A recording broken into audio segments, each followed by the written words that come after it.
Hello, my name is Molly Hildebrandt. I oversee leadership development, and today I wanted to share another perspective on leadership. Are you hiring team members to fail?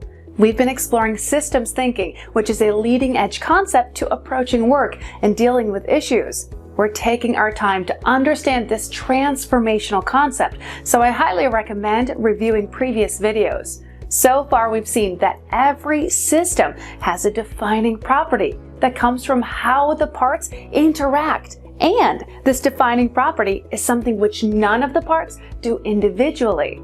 For example, the defining property of a car is that it is a means of transportation. A car has many parts. Those parts interacting is what makes a car a means of transportation. None of the parts by themselves would be a means of transportation. The next point is, when the whole is disassembled, it loses the defining property, and so do all of its parts.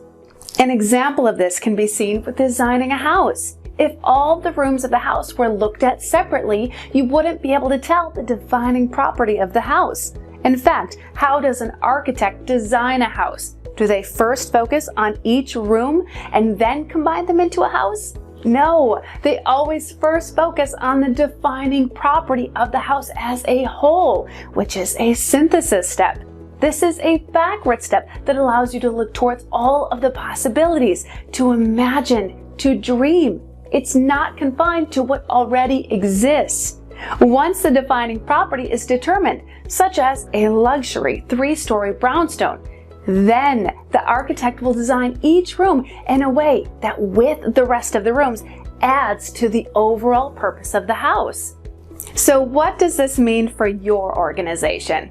If you want an innovative, engaged, and high-producing culture, then you need to be sure you understand the purpose of the organization and then find qualified individuals that will fit into the entire culture and make the overall team better. If you only look at the individual from an analysis perspective, you will only be able to see if that person has the knowledge and experience to complete the tasks of the position that they're filling.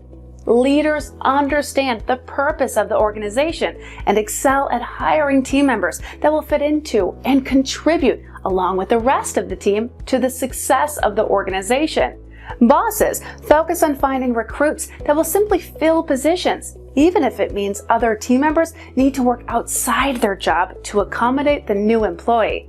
So, are you a leader or a boss when it comes to designing a team? Thank you for letting me share my leadership thought. Have a great week.